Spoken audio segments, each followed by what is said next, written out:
Why don't we go ahead and call the meeting to order, 7:05. Okay.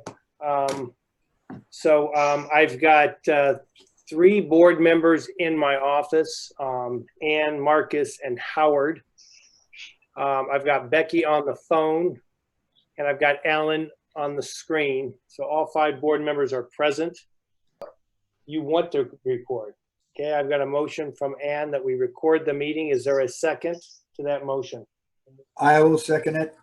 Okay, all board members in favor? Aye. All right, so Lisa, we have all 5 board members that want the meeting recorded. Okay. Okay, let's go ahead and proceed. So thank everybody for attending tonight.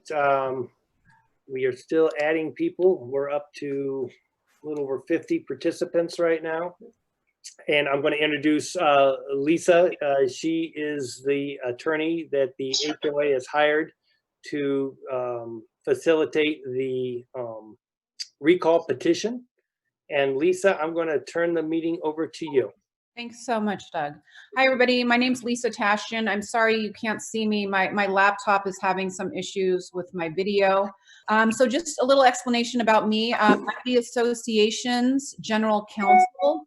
And what that basically means is I represent Glenwood as a corporate entity. I don't represent Doug or management. I don't represent the board members, and I don't represent any individual homeowners. My interests and my goals are always just to protect your association as a corporate entity.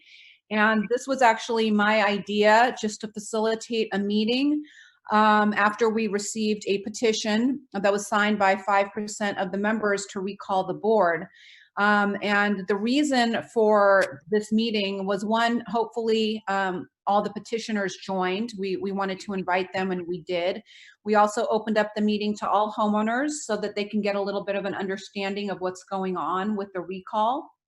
And I'll give a little overview of what a recall is, and then I'll tell you why we're having this meeting. And then I'm going to open it up to anyone, especially the petitioners who want to speak, the people who actually signed the petition, because we want to hear from them. So this is really just an informational meeting, and B, a meeting to see if we can kind of resolve the issues and grievances that many of you guys have. Hopefully we can do that voluntarily without having to go through the recall process.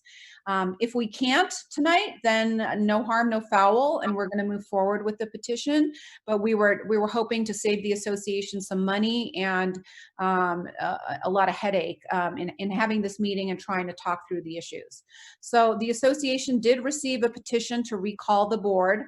What that basically is a document that's signed by at least 5% of the homeowners, and it requests that the board set a special meeting for the purposes of recalling the existing 5 board members.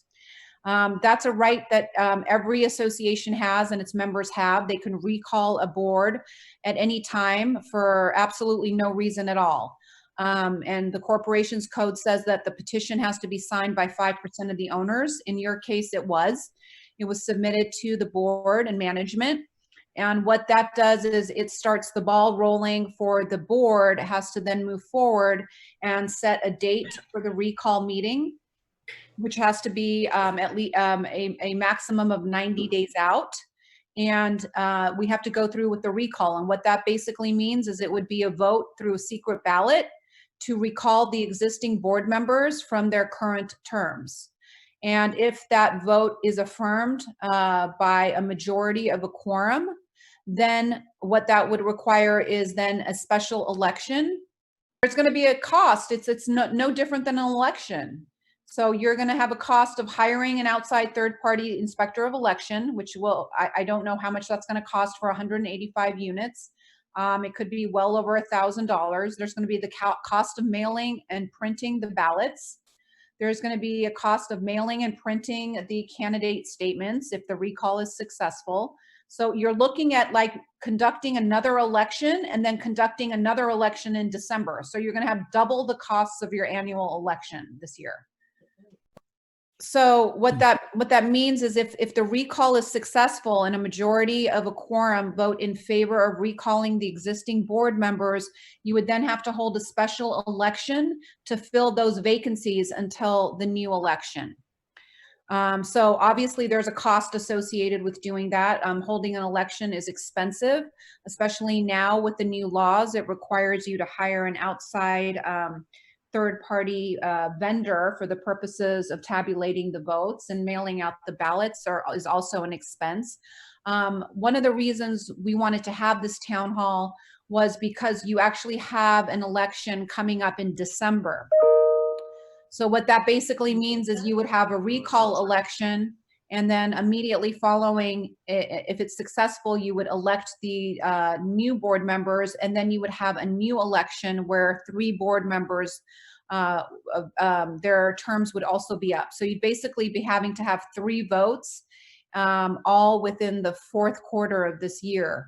And that's an expense that is substantial. So we just wanted to see if we had a way tonight to maybe talk through some of the concerns that the petitioners had. We know that there's certain issues, and we want to hear from them directly and see if there's a way that we can have the petition withdrawn if all the petitioners agree.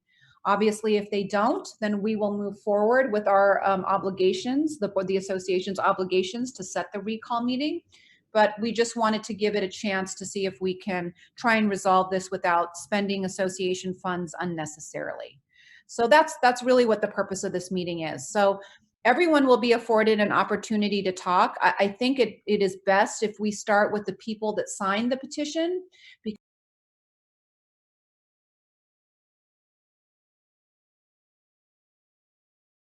So I think the board would be open.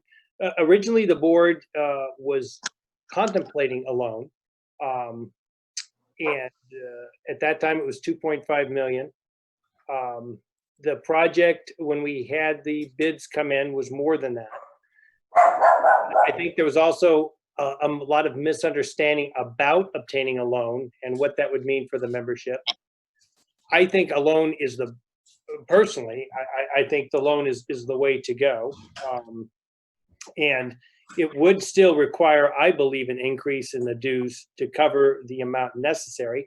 I don't know if it would increase the rate of remodeling. It will somewhat, but you can't remodel, I don't believe, during the winter months, the rainy months, because again, we're stripping these buildings, we're re-wrapping them, they're exposed. This is a job that needs to be done during sunny weather. And the membership can certainly see the amount of time it takes to do these buildings. But certainly, I think the board would be open to that, and I don't want to speak for the board. No, I think the reason, I think sticker shock is always a thing, and I think that you know, I think what Rick's saying is well founded. I mean, sure, I would love to secure the whole thing now, and I understand. I think some of it was we were trying to inch the project forward and start gaining steam, and then really kind of solidify it. Now, I do understand what everybody's saying in regards to, well, let's solidify it now. And I mean, I would be behind that too. I mean, I don't have an opposition to that whatsoever. You know, yeah, I think it's all about it. I think it's been discussed about what that would cost a month if we were to secure that now.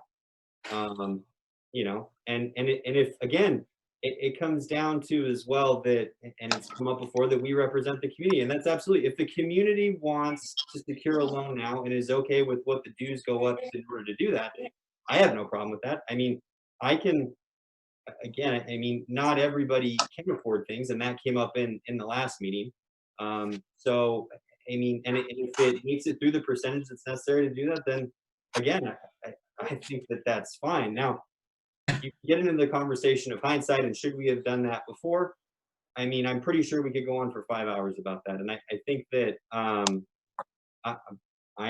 don't have any type of opposition to that. So, I think also keep in mind that the membership needs to see or needed to see what exactly the remodeling project was going to look like, what the buildings were going to look like when we remodeled them, how much work is actually being done on this. I think it will be easier for homeowners to make a decision now when they vote on the loan to see what their properties would look like when it's done.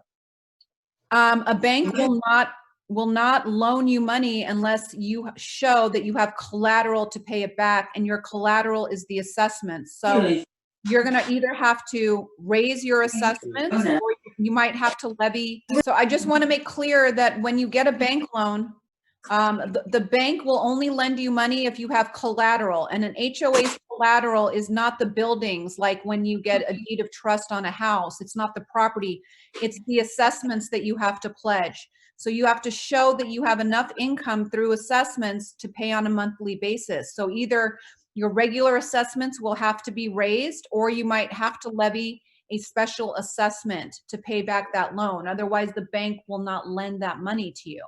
But that's definitely something that should be explored. Most associations go down that road, and it basically offers homeowners the ability to pay over time.